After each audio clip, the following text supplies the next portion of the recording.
Bismillah ar-Rahman ar-Rahim.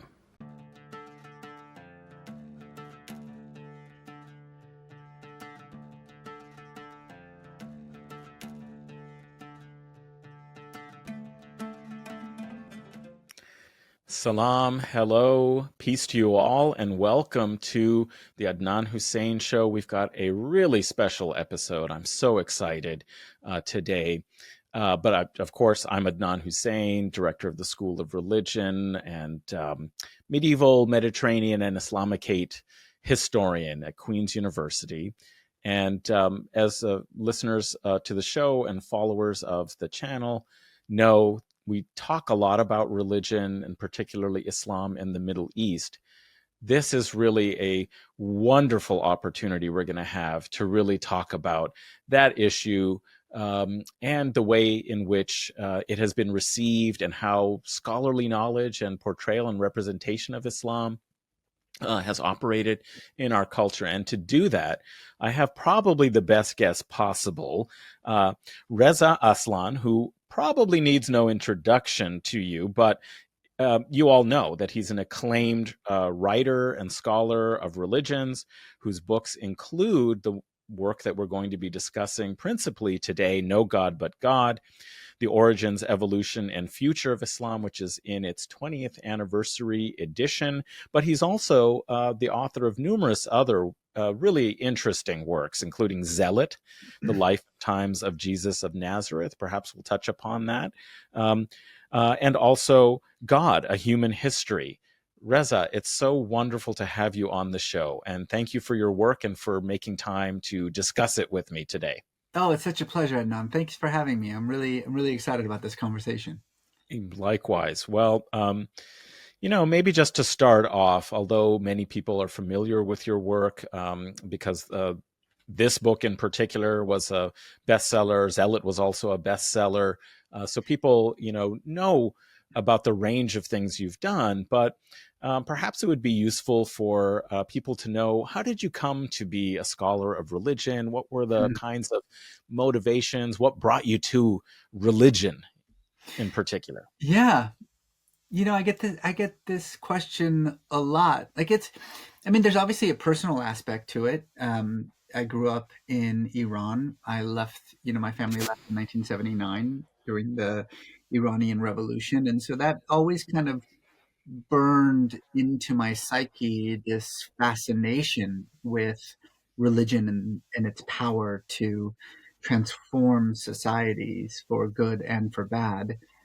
Um, and then, I had this kind of other touchstone event in my life when I was in high school where, and I've talked about this a lot, not just in Zealot, but in interviews, where I converted to evangelical Christianity. Um, and I think a lot of that kind of went into this fascination that I've always had with religion and religious history, religious phenomenology, spirituality, all of those things, mythologies, like those things have always really been so fascinating to me on a personal level. When I went to college, I went originally to study writing. I mean, that's kind of always what I wanted to be. I never really wanted to be anything else except a writer. But when I went to university and I took my first religion class, studying religion kind of in a secular environment, it was eye-opening for me. It never occurred to me that this thing that I've been interested in, both intellectually and spiritually, could be an actual discipline, like a science that you could study. And more importantly, it encompassed everything that I was remotely interested in: history and art and architecture and archaeology and sociology and anthropology. And I tell people all the time that if you're a fan of the humanities and can't choose religion, because then you can do all of it. It's great. And also, look, I mean, I'm not gonna lie, I was good at it. And when you're suddenly good at something, you think, maybe I should do this for a living. And so all of those things kind of went into this interest, this desire to pursue religion as an academic discipline. Now, I never really thought, honestly, that I always assumed that I would have a two-track profession, that I would study and teach religion while also writing, narratives, books, fiction, novels, things like that. It never occurred to me that those two worlds would actually come together in the way they did. And it was No God But God that kind of launched that. Um, I didn't think that my first book was going to be No God But God. It wasn't supposed to be No God But God. I had actually written a novel, and I was shopping that novel.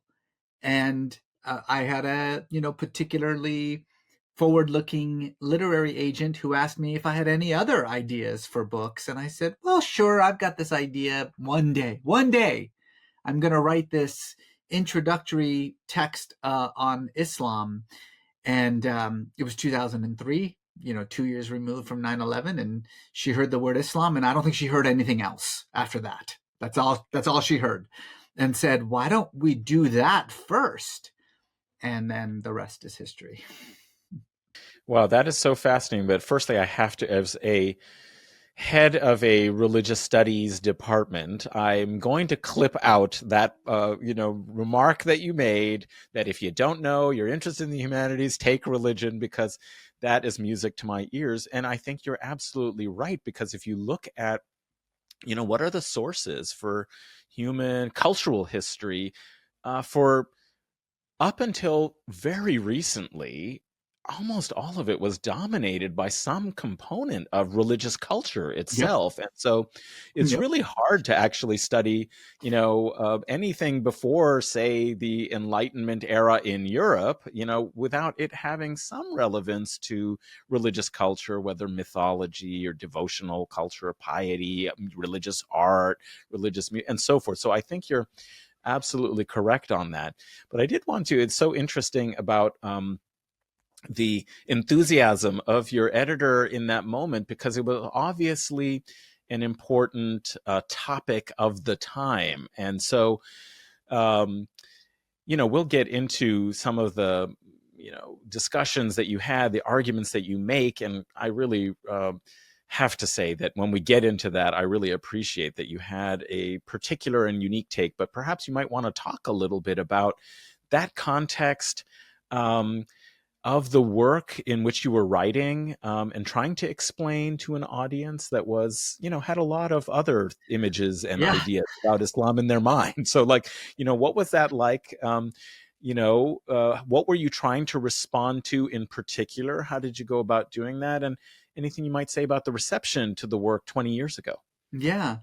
I'll say this. So on September 10th, 2001, I was a professor of Islamic and Middle Eastern Studies at the University of Iowa, the first full-time professor of Islamic studies in the history of the state.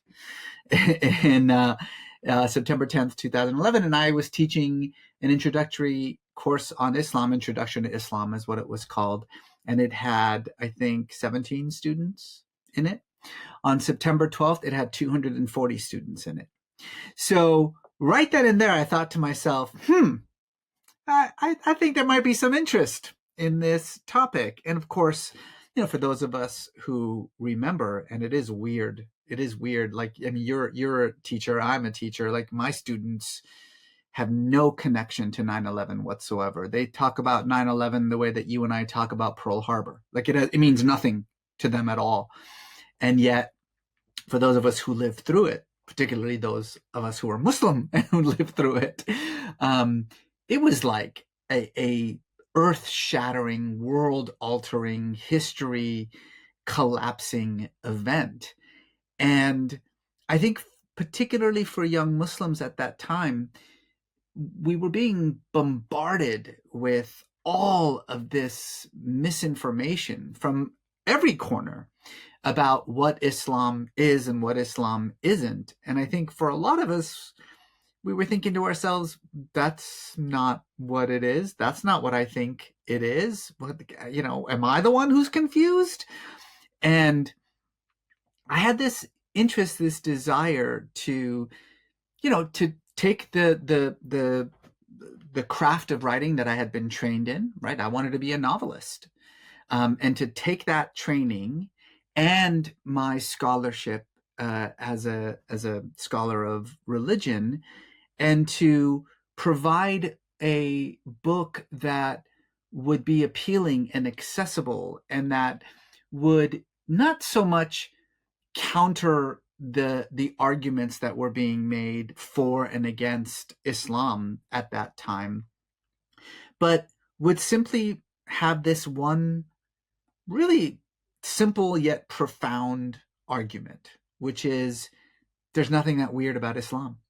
There's nothing that unique about Islam, honestly. There's nothing that extraordinary about it. It's just a religion like every other religion in the world that, whether you are coming from the anti-Muslim community or the Muslim community, that this notion that somehow, as opposed to every religion that has ever existed in human history, that Islam is different than that Islam is monolithic, it's static, it's unchanging, that unlike every religion in the world, it has not been affected by history, by culture, by context. I mean, the absurdity of that, even as I say it out loud. And yet, this was, I think, standard belief, in the early 2000s.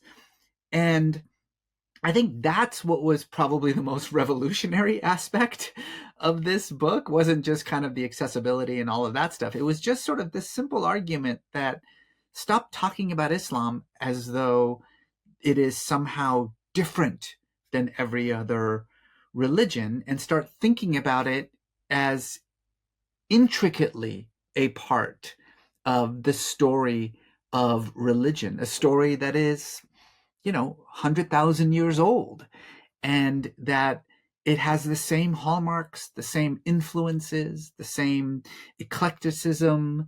It is ever evolving, constantly malleable. It is changing to adapt to every need. It comes in 1,000 different flavors. It's not that weird. And I think that was enough. That in and of itself, I think, was enough to cause, the firestorm that erupted upon publication. Right. Well, I mean, because it is equally unpalatable and objectionable to those who are hostile to Islam as to many adherents Oh, of yes. the religion, because they want to think of it as special. It is the correct one. That's why I believe in it. It's because Yes. it's the one that's It's right. never And changed. also, and The also this Islam that idea. I practice is the Islam that the Prophet Muhammad practiced. Like, no, it's Yeah. not, my friend. No, it's not. Yeah. Right. And also that, like, there can only be one version of Right. whatever that idea of what the Right. prophet's Islam was. And, that there couldn't be, like, the people forget, many of the hadith and teachings, the sayings of Muhammad that talk about diversity being a rahma, a mercy, I mean, for my ummah, meaning that maybe there isn't just always going to be agreement on every aspect of it. But that's an alien kind of concept to people who think of religion as like a kind of authoritative manual, like a driver's manual for your car about how, like, life is supposed to work. And if one component is said is malfunctioning, the whole thing is not going to work. And obviously they think of religion as very technical rather than the way you do describe in the book, which we'll get to a little bit more. But I do want to ask, you alluded to the firestorm of the reception, and we, just sort of explained a little bit about why that might be the case on both sides, agreement that, Islam has to be something. And the feeling that I think you were alluding to, which is that Muslims, especially young Muslims that were having to kind of really live in the culture, really felt this kind of like disjunction between what people say about what Islam is and what I feel and experience and practice. This kind of disjunction Mhm. about it. I mean, it reminds me a little bit of Jasmine Zeen's book from a couple, 3 years ago called Under Siege, Islamophobia and the 9/11 Generation, just how embattled in one's feeling of one's identity, and also like questions that would come like, am I wrong about what I believe to be the case? So, and it seems like So that was true. also an important audience for your work. And so maybe you could talk a little bit Well, about that and reception. I think I've said this before, but what's fascinating is that that was the unintended audience. I mean, I've admitted this many, many times. I wrote this book for non-Muslims. The whole Right. point of this book was I'm going to explain to non-Muslims what Islam actually is, and I'm going to explain it in a way that they would understand, and I'm going to explain it by comparing it to traditions and religions that they may be more familiar with, and I'm going to sort of, sort of combat some of the misperceptions that they have had about Islam. What I never expected was that this book was going to become a kind of manifesto for Muslims, and particularly young Muslims, as you rightly say, who, were being inundated by these messages of telling them what they actually believe. And I think a lot of them were confused by it a little bit. Like, I don't think that that's what I believe. I'm not, other people are telling me what my religion is, but I don't feel like that's right. But they may know better than I do. And that was just a beautiful experience because it was completely unexpected. And I cannot tell you how many conversations that I have had over the last 20 years of Muslims who come up to me and say, "Your book saved my faith. I was at a place where I just thought, okay, well, I don't want to have anything to do with this if that's what it is." And then I read your book and I was like, "No, that's what it is. This is what I've always known. This is what I believe, and now I have proof that this is what it is." And by the way, I've experienced that in Malaysia. I've experienced it in Pakistan. I've experienced it in Egypt. I've experienced it all over the world where people have come to me and said, if it weren't for your book, I wouldn't be a Muslim anymore. Now, that was by no means the intention. I'm not trying to in any way, I'm not a imam. I'm not trying to make you religious in one way or another, but it is really fascinating and satisfying that it's kind of played that role. And it still continues. I still, run into 16-year-olds who will say, "I just read it last week and now I understand why I believe the things that I believe." And it's, as an author, it's rare that you get that kind of response, that kind of connection with your readers. And it's just been a wonderful 2-decade journey. That's wonderful to hear. Must be very gratifying to know that your work has touched people in this profound sort of way.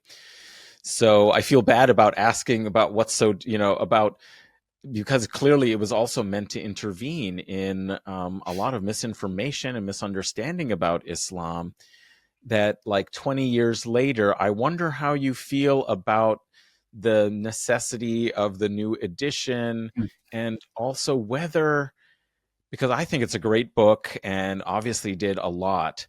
And yet I look around at the world and I feel like maybe knowing in an intellectual way the truth about the diversity of Islam and its historical unfolding only goes so far in actually Yeah. really changing how people really feel and the kind of politics that we've seen, that it almost seems that in the aftermath of 9/11 and the Iraq War, the era when you were writing this book and when it was being received and so on, there was almost more interest in learning about Islam, Uh-huh. in curiosity Yeah. about Islam, an opportunity really to kind of rethink things that, in a way, I'm not sure at this moment we've seen a lot of people be very committed to a politics of representing Islam and Muslims as a danger and a threat. And now it's less a kind of broad, like, the threat of terrorism, to a much more intimate kind of like,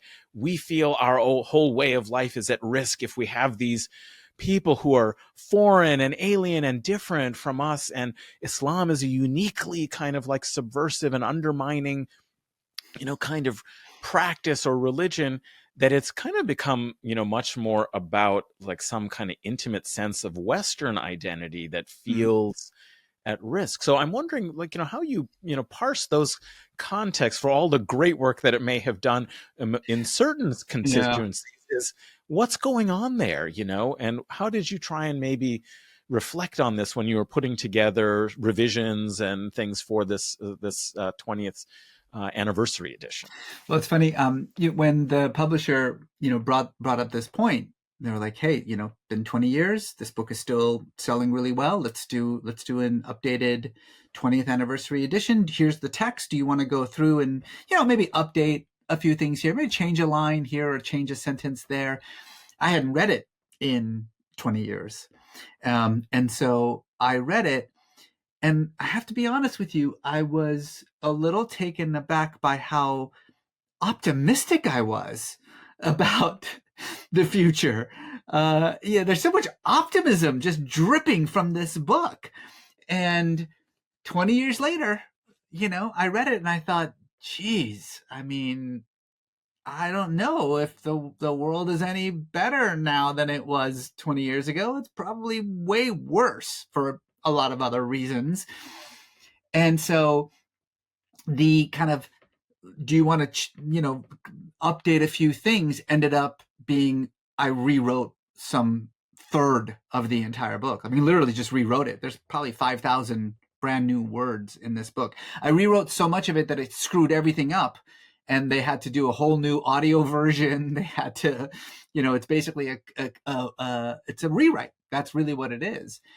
And part of that process of rewriting it forced me to analyze and to critique some of the assumptions that I had.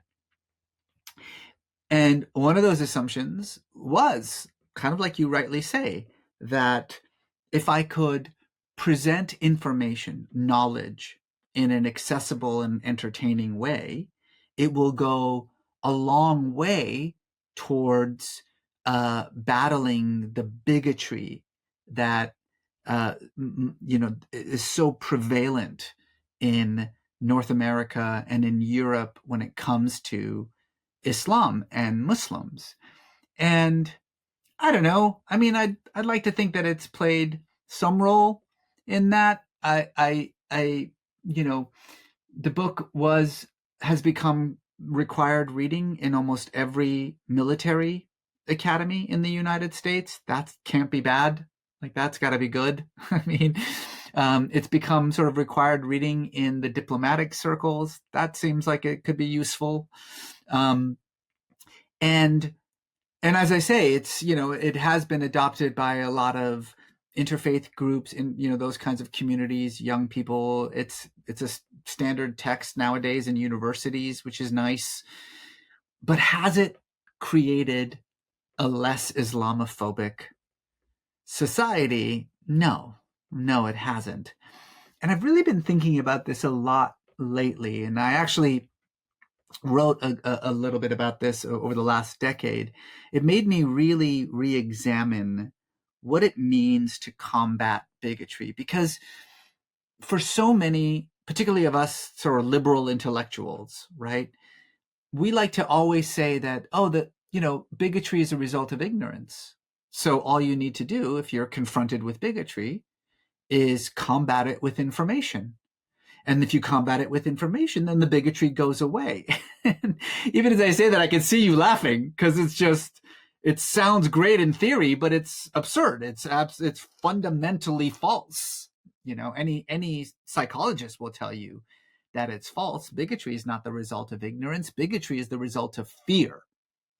And fear is impervious to data. Fear is impervious to information.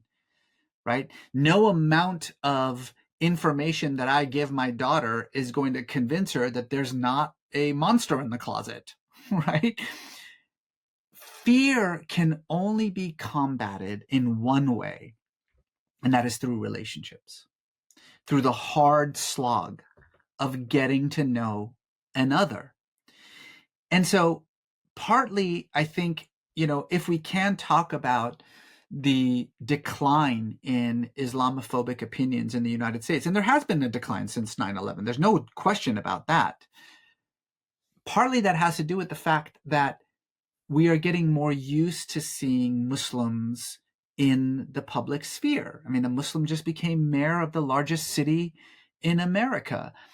We have Muslim actors, right? We have Muslim musicians, Muslim artists, Muslim politicians that the more you see someone of another religion or a sexual orientation or whatever the case may be, the more you see them as humans, the harder it becomes to label them as other. And this is partly why, I've spent so much of the last decade not focusing my work exclusively on either books or academia, or frankly, even religion. A lot of the work that I do now is in fiction, it's in film, it's in television. Yeah, I'm writing a comic book. Like, these are the things that I feel like have a far greater ability to break down the walls that separate us into different ethnicities, different religions, different skin colors, different races, all of that stuff. Art has always had that ability. Storytelling has always had that ability, because fundamentally it's about the human condition. So, I'm both obviously pleased by the role that this book has had over the last 2 decades in transforming the way that we think about Islam as other. And also, I recognize how limiting that role has been, and even could be. Even regardless of how successful the book has become, it can only do so much. Everything else, it requires a different kind of storytelling. Of course, and I think, well, that's a great point about storytelling, which of course religions are really great at telling us stories, and so there's a natural kind of connection between those things. And I did want to say that I think, that the book is so well written. I mean, that's clear that Thank you you. are interested in that, and you like to tell stories. You open with a story about an experience, in this kind of opening chapter, and so there's definitely effectiveness that has come through that. But I think, it is a very important point that in many ways it is experiences, maybe even in like civic work and collaboration, getting to know people in a more intimate way. And in the more creative work you're talking about, it's showing that it's not just information, or even only mostly about information, but it's also about being able to imagine, Yes. in different ways. And so that I think everybody should be looking forward to some of the other things that are coming out and that you're doing. But, getting to information, at least, I mean, since you wrote a history, and people will be interested in that, I thought it would be interesting to kind of go back to like why you decided to take a historical approach in studying this major, world religion. Like, there are different ways that one could try and present Islam, and, maybe one chapter about its origins, but then, kind of move on. Here are the doctrines, but you did, and you do all of that, but you did really kind of, I think, consciously want to emphasize history as being relevant and important for Islam as it might be for any religion. And so maybe you could tell us a little bit about choices for the historical approach and what you think it allows your readers to come to understand Yeah, thank that you for way. that question. Well, partly it's personal. I'm just fascinated myself as a scholar, as a thinker, in questions of origins. I'm fascinated. I mean, No God But God is about the origins of Islam. Zealot, you mentioned, is about the origins of Christianity. God is about, well, the origins of God. And the questions of origins have always just personally fascinated me. So if I'm ever going to write any kind of book like this, I'm always going to start with not just the beginning, but what came before the beginning. But there is a pedagogical aspect to it as well. And it goes back to something that you had said earlier, which I found really fascinating when you were talking about sort of where our ideas of religion come from, how we think about what religion is or is not. And one of the things that I try to say all the time, I actually write it in No God But God, is that we have this mistaken view that prophets invent religions, that that what makes them prophets is that they create a religion.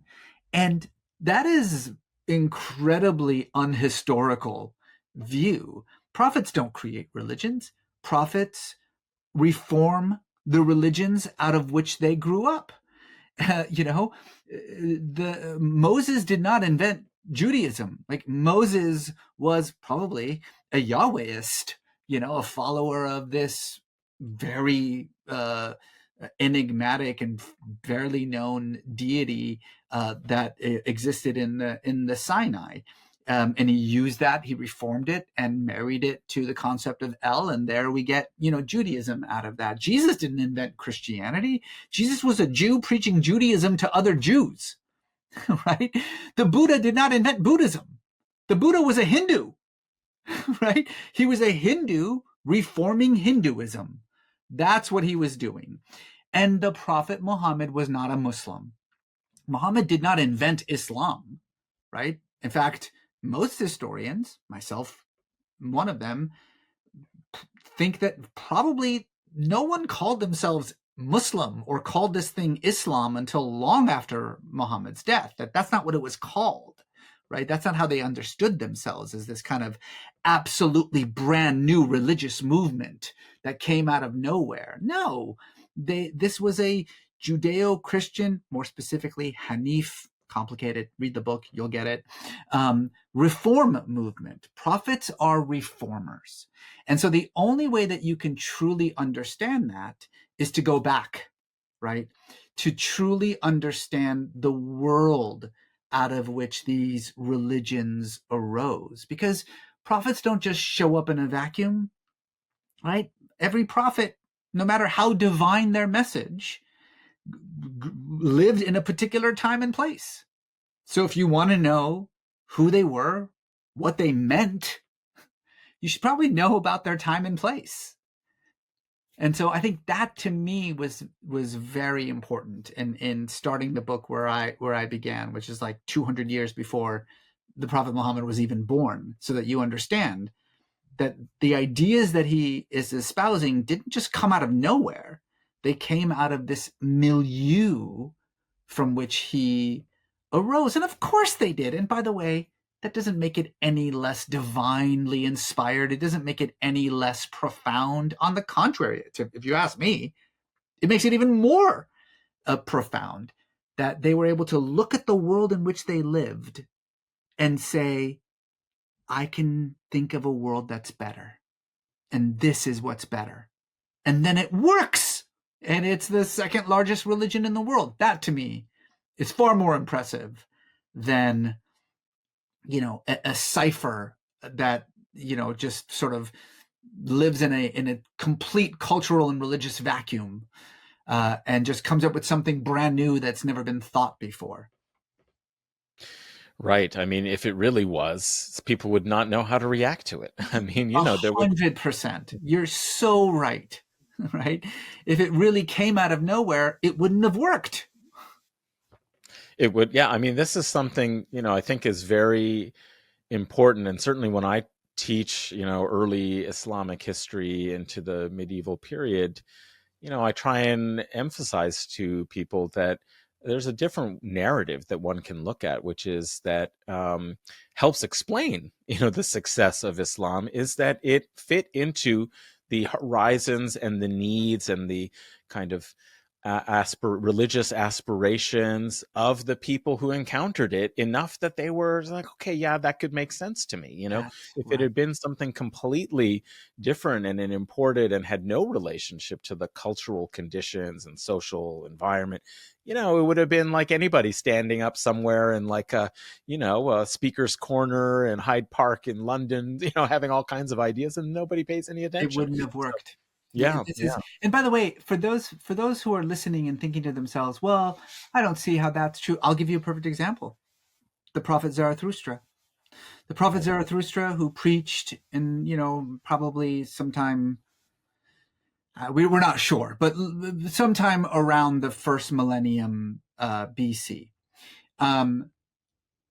had views that were so unique and so foreign that they didn't work.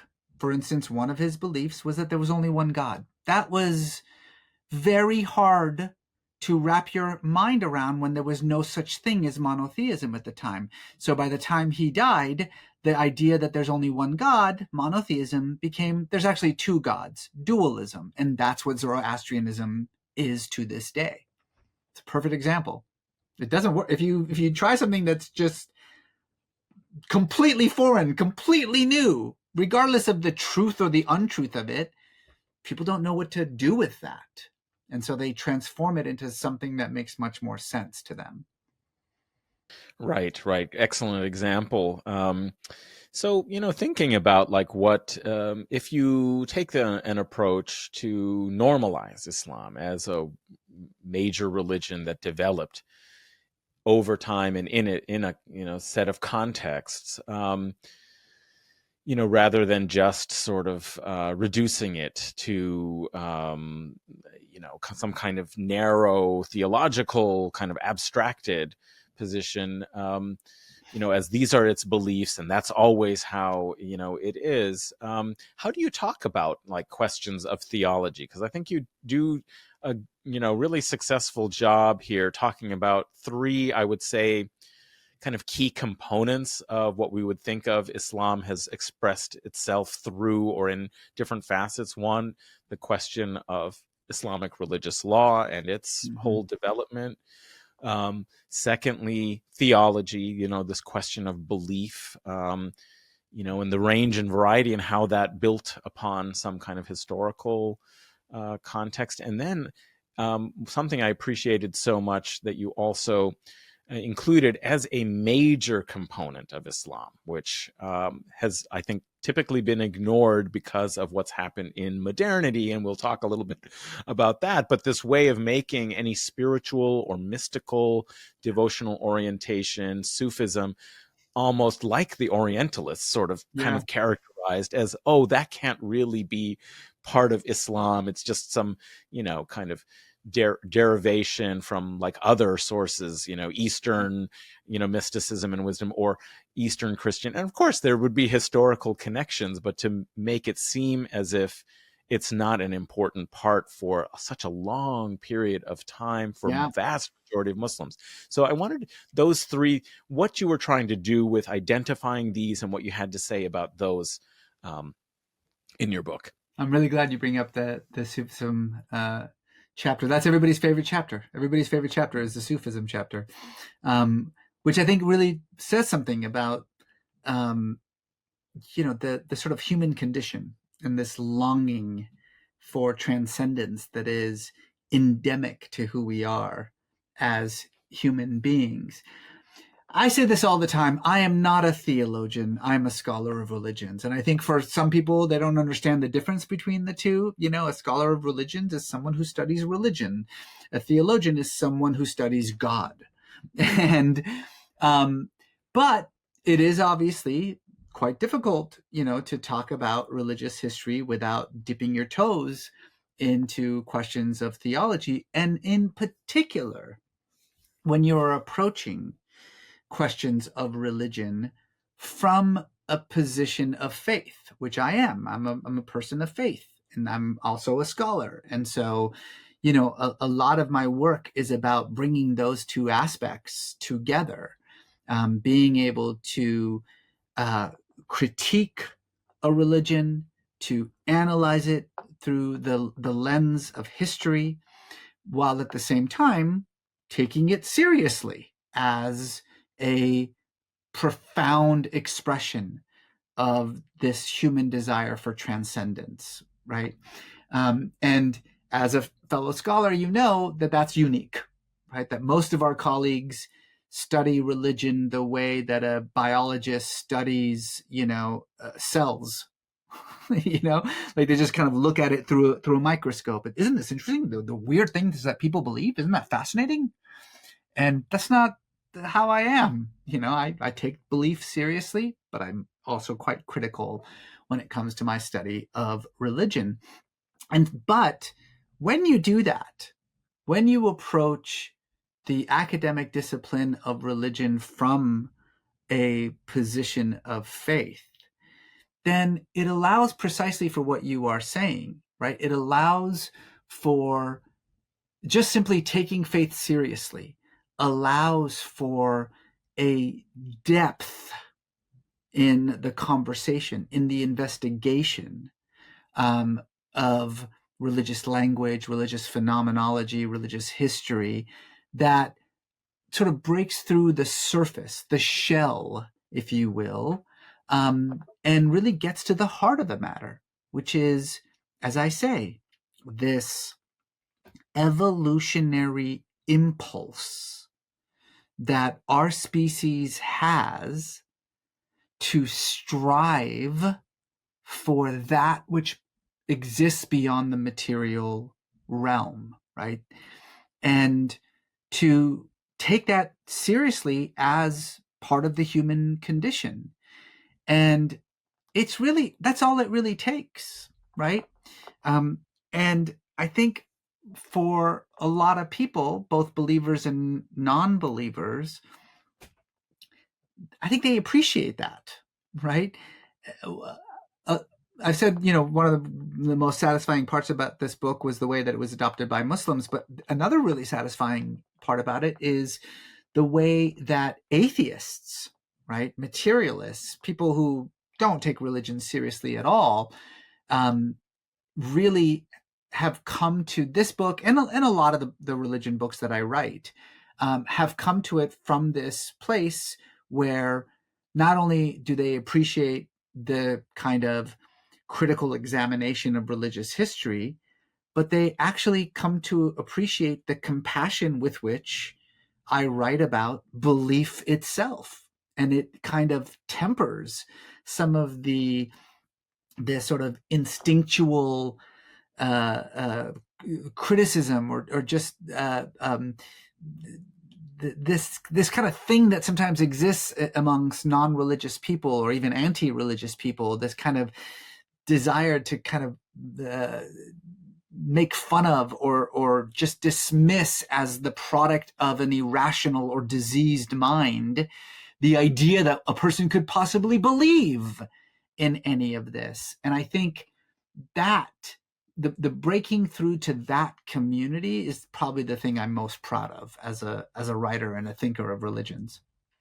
That's really interesting because I see that as like a really big challenge, and that I witness, in progressive lefty Oh type yes. circles. It's very hard for people to reconcile themselves to appreciating religion, or at least faith. Maybe more than religion in some ways. Yeah, they'll be Um, quite open and yeah. pluralistic about religion. Sure, religion, that's great. Faith? Oh Mm. no, that's ridiculous. Like Like we don't actual, actually yeah. believe this stuff. Yeah. That's right. That's right. Yeah. And I mean, I think it's a kind of narrowness in some ways of being able to, again, so much of this is not really being humanistic, like in the real sense of recognizing that there's so many complexities to what it means to be a human, and there's so many needs, that everything can't be covered just by some kind of rationalist approach to everything. That's not actually how anybody really lives. And No. just because some people have a more kind of concerted or conscious, organized way in which they deal with the things that can't just be reduced to reason doesn't invalidate it, because we're all trying to find ways to cope with, you know, difficulties and grief and all these things. And it's just, this is a resource that some people have in a conscious way.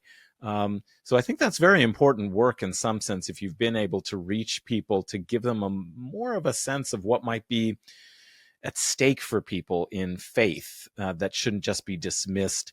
That's right. And so I really appreciate that aspect. I'm very surprised to hear about that, because I encounter so many occasions where, in circles where you're talking about justice and talking about economic and political justice and social justice, and yet it's very difficult for people to work with.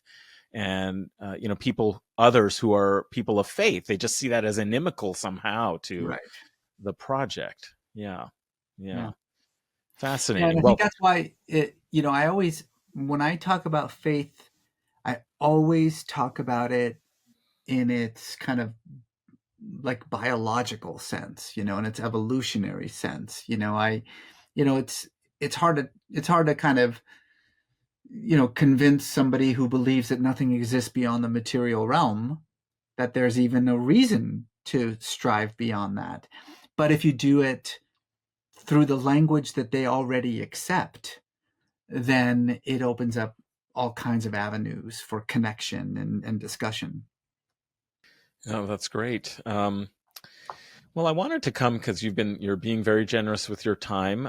So I just wanted to come to the latter parts of the work, to touch upon where you kind of return to uh, direct history and its consequences on Islam as a religion, and Muslim culture, and the way in which encountering Western colonialism, um, and new forms of autonomy, and values of how to organize, and meet kind of broader social aspirations, emerges historically in the Muslim world. You discuss colonialism, Islam and democracy, Mhm. essentially. And then, very interestingly, and this is where in the past maybe you would say you were more optimistic about the future of both sides of all of this, but about the future. And so I want to talk at some point about the future. But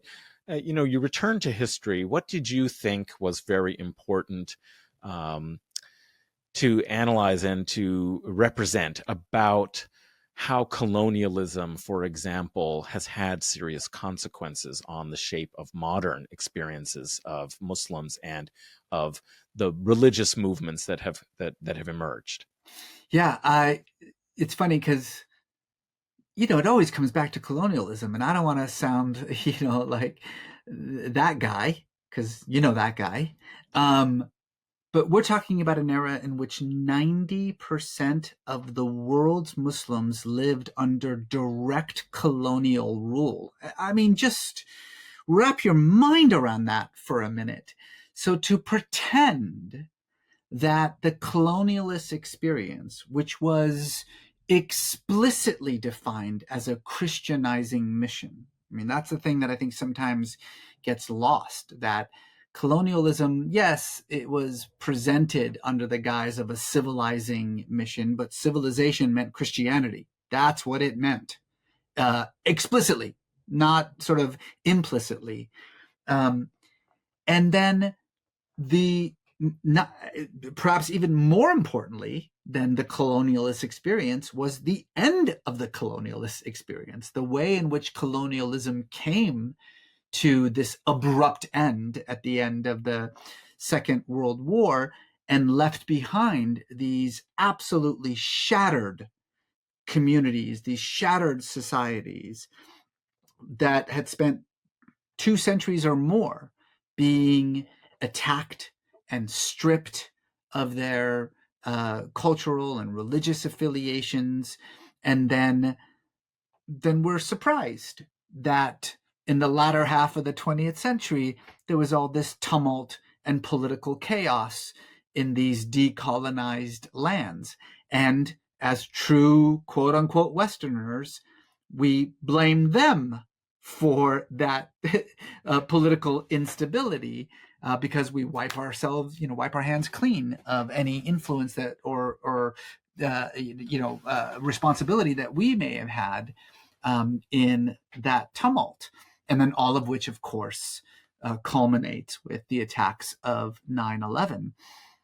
You really cannot tell the story of contemporary Islam without telling the story of the pernicious influence and consequences of European colonialism on Muslim peoples, Muslim lands. The very idea that, you know, many of these countries in the Middle East that we look to as representative of everything that's wrong with Islam were created wholly by white men sitting in rooms who were just drawing random maps, random lines on maps for the sole reason of more easily divvying them up amongst themselves, and then who are surprised by the fact that it's not working, that the nationalism that is so prevalent in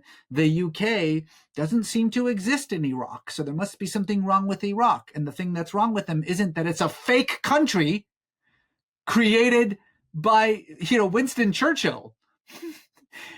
And so I think, to me, yes, I do spend a lot of time on that principle, but because it is such a touchstone in the story of Islam, you really can't tell that story without that moment, because everything that we talk about today, from the struggle for Islamic democracy to the fight for Islamic pluralism to the sort of rising of Islamic feminism to the very notion of the Islamic Reformation that I write about, none of that happens without the colonial experience.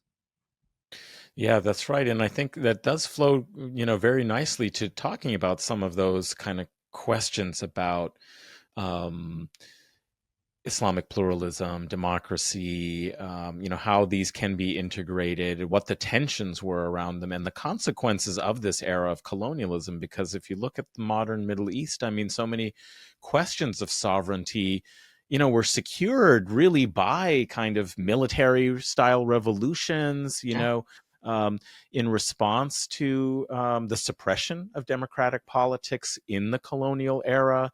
So they were tainted with a kind of failure, or with like not really reflecting and representing, sovereignty and so on. So it had so many of these devastating consequences. But I wonder, how does one, especially in your thinking, see those effects, or where the lines of possibility are in the future? I mean, because that's what you're really talking Mhm. about, is trying to really imagine drawing upon, and this is what I like so much about the work, is drawing upon a better understanding of the diverse histories, the historical changes, and differing, kind of communities, the different cultures where Islam has been Yeah. practiced, and how that has had consequences, that you can't make this monolithic, unified, there's a certain unity to this cultural tradition, but it also accommodated so many diverse sources and orientations and so forth, Yeah. how appreciating that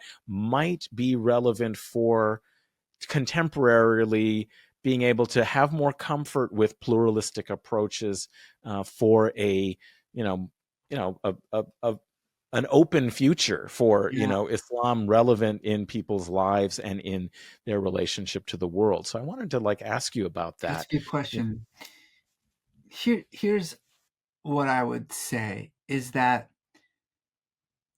from the moment of the death of the Prophet Muhammad, the principal um, focus of Muslims has been with defining what the Ummah is, right? The Ummah, the worldwide body of Muslims, right? What is this thing?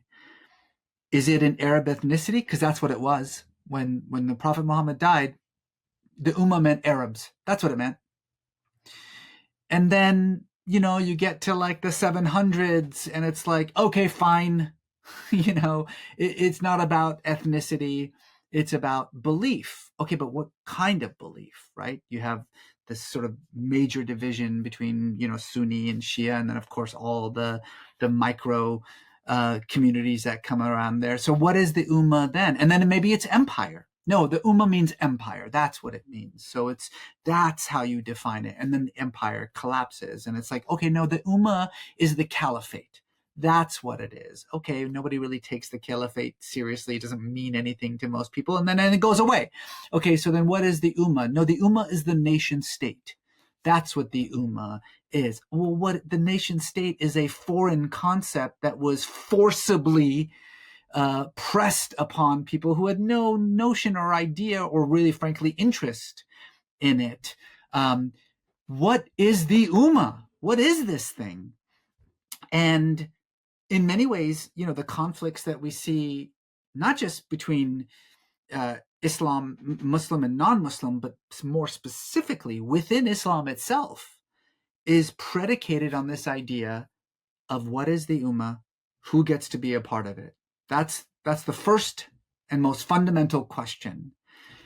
And that is the question that has been utterly transformed in the last 20, 30 years with the rise of the internet and social media.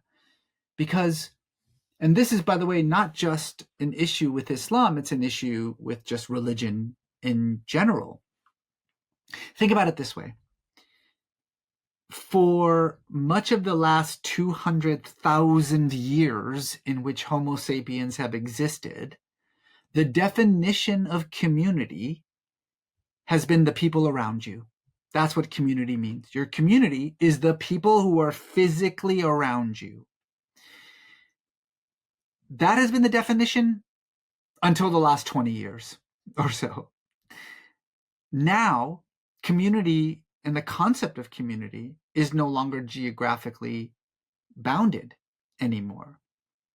It's conceivable. It's absolutely possible. I've seen it, that a young Muslim in Detroit might have far more in common with a Muslim in Jakarta than either of those two have with anyone in their own actual community. And more importantly, not because of their religious beliefs or their views, but because of their taste in music or their taste in movies, what we now refer to academically as post-materialist values, right? Values that are not about safety or sustenance or shelter.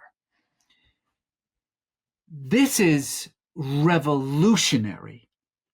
This new definition of community is changing the world, but it is profoundly changing Islam, because for the first time, it's no longer a conversation about what is the Ummah. It's now, I have my own Ummah. It's my Facebook group. That's my Ummah. It's not the people in my mosque. It's not the people in my neighborhood. It's not even the people in my country. It's the people who appreciate a certain, kind of music or art form or whatever the case may be. People whose values are centered around their sexual orientation or whatever the case may be. And this group is where I find my sense of identity and indeed even my sense of salvation. What does this mean for the future? I mean, it's hard to say, because it's happening right before our eyes. We'll need 100 years or so to figure out what this era that we are currently living in is going to result in. But if you are unaware of how transformative this is going to be, you're not really paying attention.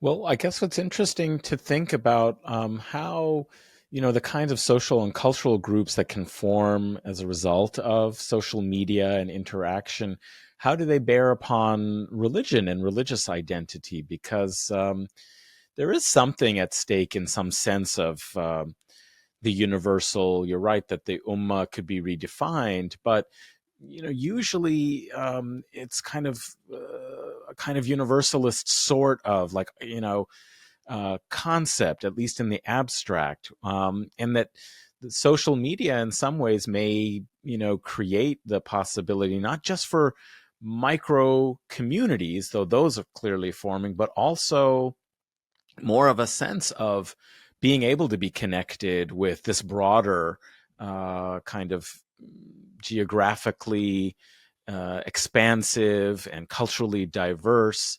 And I'm thinking about the way in which, for example, during the contemporary environment, that both after 9/11, what it meant to be a Muslim, I remember many people who said, like, I'm not really that practicing or anything, but now I really feel Muslim, at You're least, forced into kind the of identity, politically, yeah. culturally.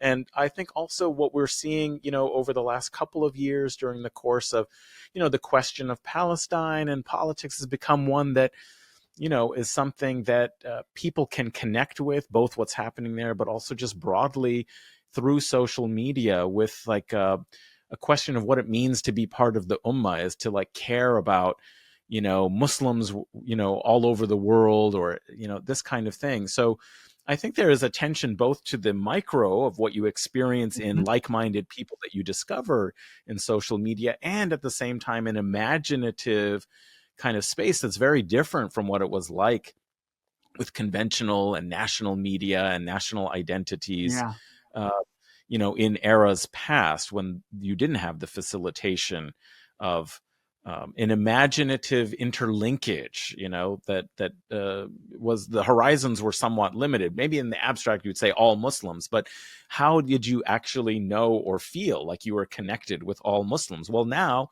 you're seeing people posting everywhere, and you can kind of feel like, okay, yeah, that's we right. agree on this, we disagree on that. So that's kind of an interesting component, is also maybe the universalizing kind of component of it as well. Yeah, it's a very good point. It's a very good point.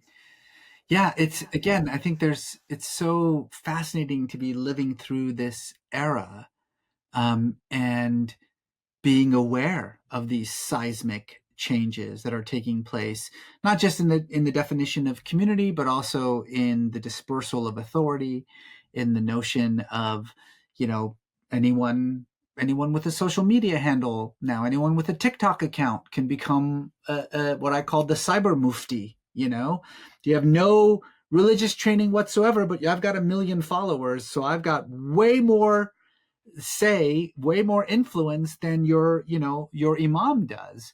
And it's good and bad. I mean, this is the problem with the individuation of religious authority, is that it can lead to pluralistic and peaceful and feminist interpretations of a religion, and it can lead to violent and bigoted and misogynistic interpretations of religion. Who's right? Well, I guess whoever has the most followers, Um, but this is also the reality of religion. This is what religion is. It's what it's always been. And I think, to pretend otherwise is to be ignorant of history. Absolutely. Well, there's, so much one could talk about, but I really appreciate you taking the time and being so generous, to reintroduce this book, and some of the updates and the things that you're thinking about now. I think everyone's going to be interested as we look towards the future of religion. Also be interested to see what you're doing in the future. If you have anything that you'd like to tell listeners about, it would be great for them to know what they should be looking forward to, and how to Uh, follow you. what should I? Well, you can't follow me anymore because I deleted all my social media accounts and I've never been happier. Probably a good idea. Yeah, I suggest everyone else do that. Here, I just gave this whole lecture about how social media is transforming religion, but I'm okay. Um, well, so currently, I'm doing a number of things. I am switching focus and working a lot more on in film and television, as I mentioned, and a lot more in fiction. And that sort of same kind of message but different platforms. But I am writing a one more religion book. I keep saying I'm done with religion books, and then I just keep doing it. But this one really is the end. I'm writing a book for Princeton University Press called "What Is Religion," and it's kind of, I see it as my well, maybe magnum opus is the wrong way to put it, but it's sort of my final farewell to the topic and the discipline, sort of a synthesis of all of my work and theories about what religion actually is, and then that's kind of it for me. A coda, A you coda. know. That's a great way Yeah, of putting it. yeah. Yeah. Well, hopefully you'll come back and talk about that work when it's available, because I'm sure listeners and watchers to this discussion will be intrigued and interested. And I do want to just promote again one more time to encourage listeners and so forth to get the copy of No God But God, in addition to it being updated version, as you heard, with new writing, and substantial revisions. It also has new preface and framing. We didn't even really talk as much about that as we could have. I Mhm. thought the clash of monotheisms was a very interesting kind of part of the preface, and we could, delve further into that. But listeners and readers, listeners, you should go read that.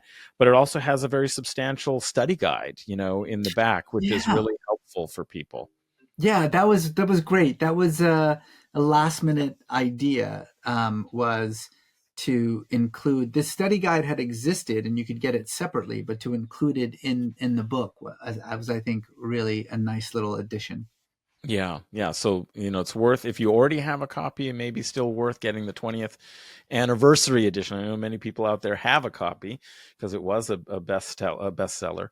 Um, but I want to thank you so much, Reza, for coming on. It's really been a pleasure to talk with you. And we'll look forward to more of your work, and hopefully you'll come back on to talk about, what is religion at some point. I'd be delighted. Thanks. I That's really great. enjoyed the conversation.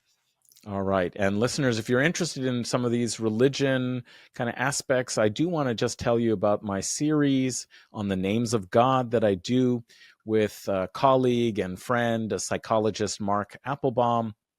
And we're going through the 99 names and perhaps beyond, because as everyone knows, the names of God are infinite. There may be 99 that are part of the tradition, but we'll start with the 99. And we're very early in this series, so I want people to know about it. Next episode that should be coming out is on Ar-Rahman, which I think is one of the really important of the names, especially connecting with the themes that Reza was talking about pluralism and